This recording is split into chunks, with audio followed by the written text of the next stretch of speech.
In effect, we are paying other countries to convert what we already have into what we really need. No more. And so today, Minister of Housing and I are proud to launch Build Canada Homes. We need to transform the way we build by harnessing the latest technologies. And that's why Build Canada Homes will prioritize the use of cost-efficient and modern methods of construction, including factory build, modular, and mass timber. Canada just pulled the rug out from under Donald Trump's America. And this time, it's not about oil, pipelines, or tariffs. It's about homes, the foundation of every family's life and every nation's economy. Earlier this year, Prime Minister Mark Carney stood before the cameras and declared an end to decades of Canadian dependence on American processing and American markets. "We are done paying other countries to process what we already have," Carney said firmly. The message wasn't just for Canadians. It was aimed straight at Washington. With his new initiative, Build Canada Homes, Ottawa is promising to build faster, smarter, and entirely at home, using Canadian timber, Canadian steel, and Canadian innovation. For decades, Canada had been locked in an uneasy cycle, exporting raw materials to the United States, only to buy back finished products at a steep markup: lumber, steel, aluminum, prefabricated windows and doors, all sent south in bulk, then re-imported with hefty costs attached. Small contractors in Ontario often complained that a prefabricated window unit made from Canadian aluminum was 30% cheaper if purchased from a UC or wholesaler. "It was madness," said Mario Gonzalez, a small construction business owner in Montreal. "We cut the trees, we mined the aluminum, we shipped it south, and then we bought it back as a finished frame. That's money leaving our country every single day." Carney's plan is designed to stop that hemorrhage. The numbers behind Canada's housing crisis are staggering. According to the Canada Mortgage and Housing Corporation, the country currently builds around 240,000 to 250,000 homes per year. But to restore affordability, especially for households earning under $90,000 annually, Canada needs to add 200,000 more units each year.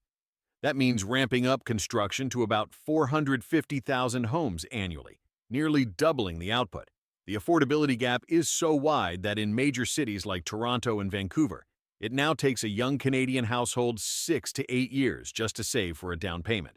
Many millennials and Gen Z workers, even with dual incomes, are priced out entirely. A survey by RBC this month found that 58% of Canadians under 35 have given up on the idea of ever owning a home. In Calgary, a young couple earning a combined $95,000 a year told CBC they now live with parents, unable to compete with investors. Similar surveys from TD Bank in 2025 show that 41% of Canadians between 25 and 40 say rent consumes over 40% of their monthly income, leaving little to save. These pressures explain why demand for affordable builds is no longer just urgent, it's existential.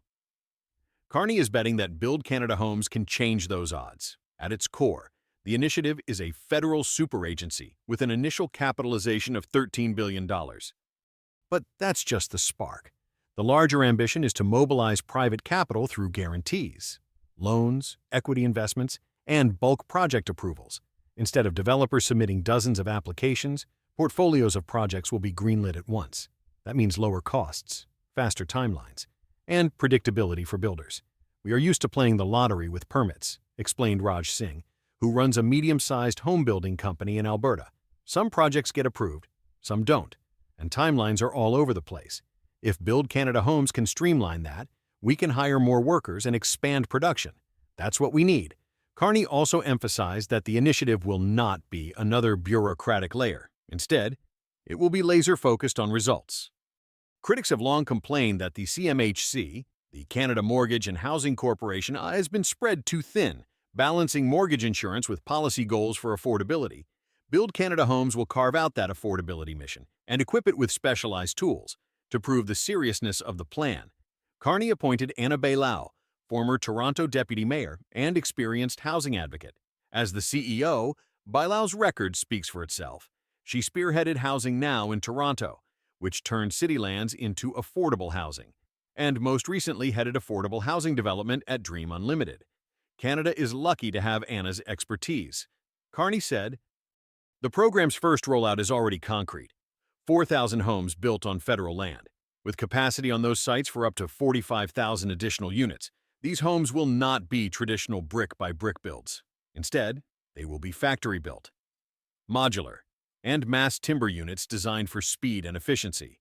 Studies from Canada's National Research Council show that factory-built housing can cut construction time by 50%, lower costs by 20%, and reduce greenhouse gas emissions by 22% compared to conventional methods. More importantly, production can continue through Canada's harsh winters, eliminating seasonal downtime. We lose nearly 5 months a year waiting for the weather, said contractor Peter Lafleur from Quebec. If we can build indoors year-round, we can double our output without doubling our workforce. The plan also includes a $1.5 billion Canada Rental Protection Fund designed to acquire at-risk rental buildings and keep them affordable. This is critical in cities where speculative investors have been buying older rental apartments and flipping them into high-cost condos. In Vancouver alone, the city lost nearly 12,000 affordable rental units over the past decade due to speculation. It's not just about new builds, Bailao explained. It's about protecting what we already have. Without this, the crisis just keeps getting worse. For the most vulnerable, Build Canada Homes allocates $1 billion to supportive and transitional housing, ensuring that people experiencing homelessness are not left behind. Partnerships with Indigenous communities are also central. In Nunavut, more than 700 affordable and supportive housing units will be built, with about 30% manufactured off-site in factories for rapid assembly. This is critical in a region where housing shortages are most acute. According to Statistics Canada, nearly 52% of Inuit households in Nunavut are in core housing need, the highest rate in the country. Politically, the initiative is also a message of sovereignty. For decades, America assumed Canada would remain its passive supplier of raw materials and captive buyer of finished goods. But now, Carney is making clear Ottawa will decide its own direction. Donald Trump, who returned to the political stage in 2025 counting on Canada as a steady partner for processed imports, has been dealt a blow. The White House had long relied on Alberta's oil, Quebec's hydro, and Ontario's steel to feed U.S. markets. With Build Canada Homes, Canada is declaring it will use its own resources to fuel its own growth. The business community is cautiously optimistic. The Canadian Chamber of Commerce praised the ambition but warned about execution. The promise is bold, but delivery must be consistent, said CEO Perrin Beatty. Meanwhile, small and medium enterprises see opportunity. A family-owned steel fabricator in Hamilton told CBC that the plan could be transformative. "We've been surviving on contracts that go through Detroit," said owner Linda McCarthy. "If Ottawa is buying Canadian steel directly for homes, we can keep our workers employed year-round and maybe even expand." In British Columbia, small sawmills that once struggled against USELs. Wholesalers say the program could stabilize demand for softwood timber. One owner in Prince George said contracts tied to Build Canada Homes could secure 40 steady jobs in a town where layoffs had become routine. For SMEs, guaranteed federal demand is not just business, it's survival. Ordinary Canadians, too, are voicing cautious hope. In Winnipeg, nurse Sarah Collins described renting for 14 years. She said she and her partner earn about $85,000 combined household income. But every year it gets harder to save. If this plan actually builds affordable homes for people like us, it's the first time I feel there's a light at the end of the tunnel. A recent Ipsos poll backs her view, showing 64% of Canadians support Build Canada Homes, and 71% agree the federal government must take direct control of affordability. The housing crisis has also become a drag on Canada's broader economy. The Bank of Canada warned earlier this month that unaffordable housing is cutting into labor mobility, as workers can't relocate to take jobs. Productivity is stagnating, and immigration, long a driver of growth, is under pressure as newcomers struggle to find affordable homes. By investing in modular construction and bulk approvals, Ottawa hopes to turn housing from a liability into a growth engine. Still, skeptics remain. Conservative leader Pierre Poilievre argued that throwing billions at a new federal agency could backfire. "We've seen Ottawa promise grand projects before, only to waste taxpayer money," he said. But Carney responded sharply, "We're not creating another layer of bureaucracy. We're creating clarity, focus, and tools that can actually deliver. Beyond affordability, there's also a green angle. By using mass timber and modular designs, Canada aims to slash construction emissions, With the building sector responsible for 13% of Canada's greenhouse gas output, this initiative could align housing with climate goals. The federal government estimates that by 2030, Build Canada homes could reduce annual emissions by more than 4 megatons, equivalent to taking nearly 900,000 cars off the road. Environmental groups such as the Pembina Institute welcomed the initiative, noting factory-built modular homes can integrate solar panels and efficient insulation.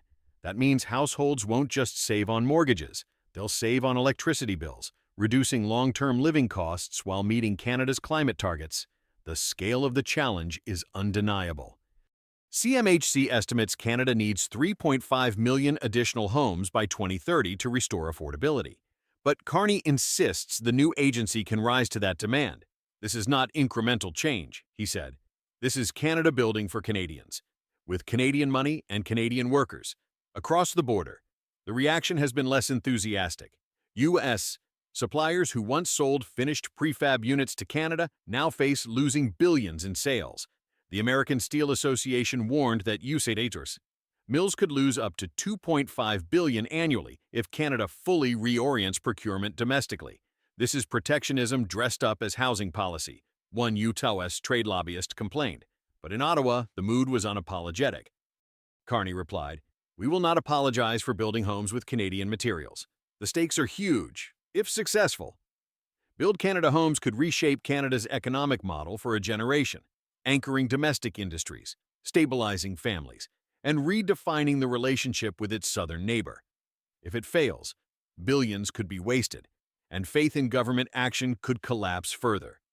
For now, though, Canadians seem willing to give it a chance. The urgency of the crisis leaves little room for delay. As one Toronto resident said, we just need somewhere to live, in the end." Carney's plan is about more than homes. It is about identity, independence, and a declaration that Canada's future will be built in Canada, not imported at a premium. For Trump, the message is equally clear. The days of relying on Canada as a quiet supplier are over. Ottawa will chart its own course, and for the first time in decades, Canada is putting itself first. In a dramatic shakeup, the Trump administration has torched a 30-year-old trade agreement that slapped a 17% tariff on fresh tomatoes from Mexico. The U.S. government announcing a new 17% tariff on most fresh Mexican tomatoes. A new policy kicks in today, making way for a 21% price hike on tomato imports. The collapse of America's tomato industry is no longer a slow decline. It is a sudden crash that has blindsided farmers, small towns, and entire regions that once depended on the steady hum of trucks crossing the border each morning. What looked like a technical dispute buried in regulatory language has transformed into one of the most severe agricultural shocks in recent U.S. history. On September 26, 2025, the evidence is everywhere: empty shelves of California produce in Canadian supermarkets, idle trucks at border crossings, surging Mexican exports to Europe, and American farmers wondering if decades of work have been erased in less than a year.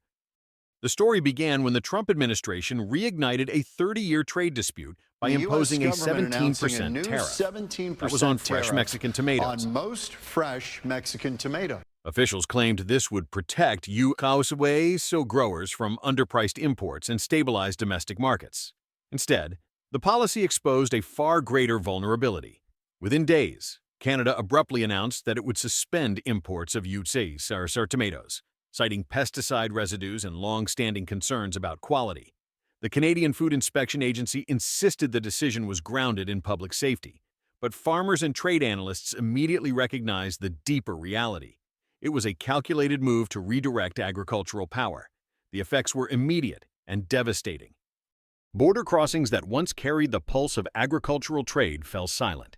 At the Peace Bridge in Buffalo, 150 truckloads of California tomatoes were denied entry. Another 89 shipments sat idling at the Ambassador Bridge in Detroit, refrigeration units buzzing as their contents wilted by the hour. These were not just shipments. They represented the lifeline of $340 million in annual revenue. That was for American tomato growers, money that supported 2,400 farming families across California's Central Valley and Florida's agricultural belt. Those dollars did not simply pay farmers. They sustained school budgets, rural hospitals, and thousands of small businesses. Every truck stopped at the border is another blow to our community, said Tom Richardson, a Fresno farmer who has grown tomatoes for over 30 years. This is not about safety. The crop is fine. The real issue is that Canada already built its replacement supply. Indeed, only weeks earlier. Canada finalized $180 million in contracts with greenhouse growers in British Columbia and Ontario. These deals were not improvisations. They had been planned for years, accelerated by the promise of securing stable domestic production. In fact, government documents in Ottawa made clear that the target volume of these new facilities nearly matched the tonnage previously sourced from California. Ontario Premier Doug Ford put it bluntly. We cannot allow Canadian food security to rely on political battles in Washington. Our greenhouses will provide stability and jobs. Farmers in the USAs understood the subtext Canada did not need them anymore. While American growers scrambled to absorb the shock, Mexico wasted no time. Within 48 hours of Canada's ban, European and Asian agribusiness giants announced a $12 billion wave of investments in Sinaloa, Sonora, and Baja California. More than $7 billion went into advanced greenhouses and hydroponic systems capable of producing year-round harvests with 40% less water than U.S. farms. Another $3 billion strengthened logistics, financing new ports, highways, and cold storage hubs designed to speed exports to Europe and Asia. The remaining billions flowed into training programs, research centers, and SME partnerships to ensure Mexico's rise would be permanent. This is an agricultural revolution unfolding at lightning speed, explained Maria Elena Vasquez, an economist at the University of Guadalajara. Europeans saw instability in the U.S. and immediately turned to Mexico. The result is a transfer of trust, not just markets. By September 2025, the evidence was visible across Europe. Premium Mexican tomatoes appeared on supermarket shelves in Germany, France, and Spain. That was at prices nearly 25% lower than UHC's exports. European retailers praised the consistency of supply. For us, it is about reliability, said Jean-Luc Moreau, a procurement director for a French supermarket chain. Mexico delivers on time, at scale, and with lower costs. The U.S. has become unpredictable. The shift underscored a deeper lesson Europe learned during its energy crisis with Russia. Dependence on a single unstable supplier is a strategic risk. Food, like energy, had become a tool of national security. The fallout in U.S. farming towns was swift. In Watsonville, California, the tomato processing plant that once employed 600 people closed its doors. Trucking firms reduced operations to skeleton crews. Fertilizer dealers reported a 40% drop in sales.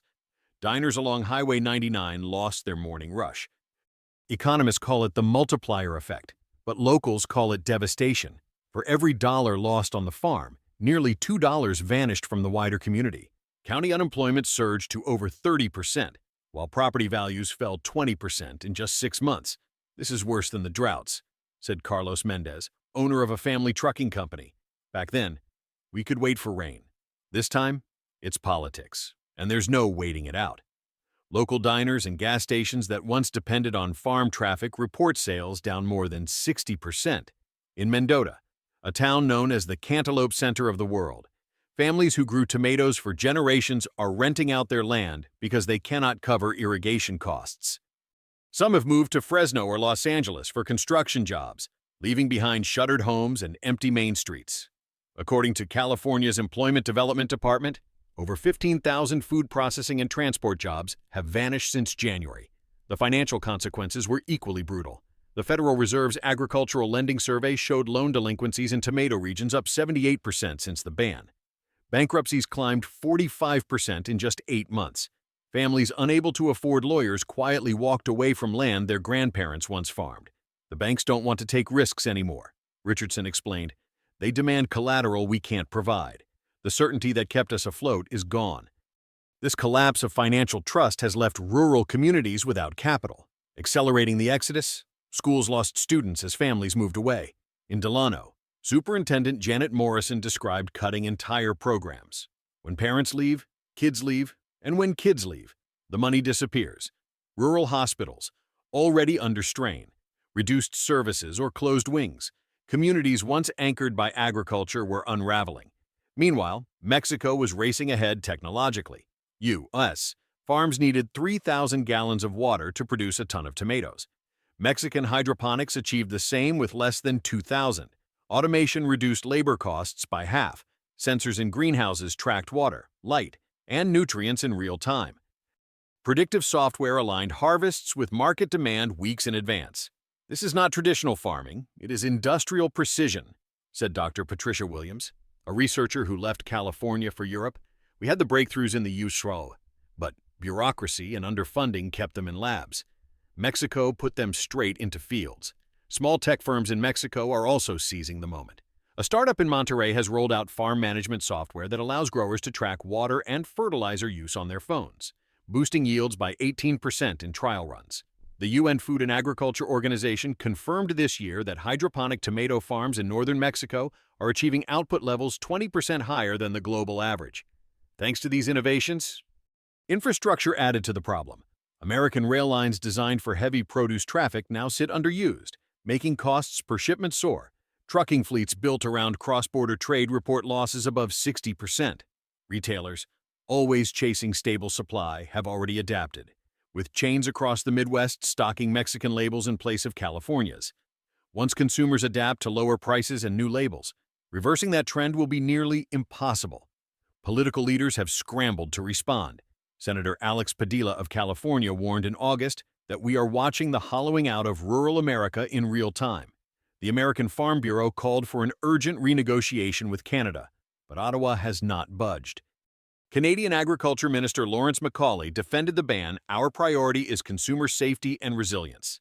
Yet many observers agree the decision was just as much about reducing exposure to USOs. Political volatility. SMEs in Mexico have thrived from the shift. According to the National Chamber of Commerce in Sinaloa, over 600 small and medium businesses secured new contracts in logistics, packaging, and technology this year. Local entrepreneurs describe booming demand. We went from 20 workers to 85 in less than 12 months, said Jorge Herrera, founder of a tomato packaging company in Hermosillo. Europe invests in us, treats us as partners. The UDCs only treated us as rivals. Lawmakers in Washington admit the crisis could be only the beginning. Representative Jim Costa of California told reporters, tomatoes are just the first domino. If we lose wheat, soy, or corn markets, the way we lost tomatoes, America's breadbasket status will collapse. In Brussels, EU officials echoed the concern, noting that food reliability is now openly questioned in trade negotiations. The broader consequences are alarming. If you rise, tomato exports can collapse this quickly. Analysts warn, what happens when Canada or Mexico apply similar strategies to wheat, soybeans, or corn? These are not niche crops. They are staples of global food supply. Losing credibility in them would reshape world agriculture. Trust is everything in food trade, said Brussels trade advisor Claudia Meyer. The U.S. built dominance on predictability. Once that is questioned, buyers move elsewhere. The numbers are devastating. Since Canada's ban, the U.S. has lost $340 million in export revenue. 24,000 farming families face ruin. Agricultural unemployment has risen 34%. Loan delinquencies are up 78%. Bankruptcies 45%. Behind these figures are abandoned farms, closed schools, and hollowed-out towns. And the crisis is not slowing. Mexican tomatoes now reach Europe with lower water use, lower costs, and advanced logistics. Canada's greenhouses hum with production. European supermarkets advertise cheaper, more stable alternatives. American shelves, too, have begun stocking Mexican imports, showing consumers adapt quickly to price and availability. The tomato war is a warning shot. Food is no longer just a commodity. It is leverage, strategy, and power. Canada's rejection was never only about pesticides. It was about insulating itself from USDs. Volatility. Mexico's $12 billion surge was never only about filling a gap. It was about seizing the future of global agriculture. The question that haunts farmers and policymakers alike is simple: if one crop can unravel an industry, what happens when the same playbook is applied to corn, wheat, or soybeans? America may soon discover that the true cost of losing trust is not counted in tariffs, but in the collapse of entire industries. On September 26, 2025, the verdict is already clear. The U.S. says tomato industry has crumbled, and unless the country can restore credibility, the dominoes will continue to fall.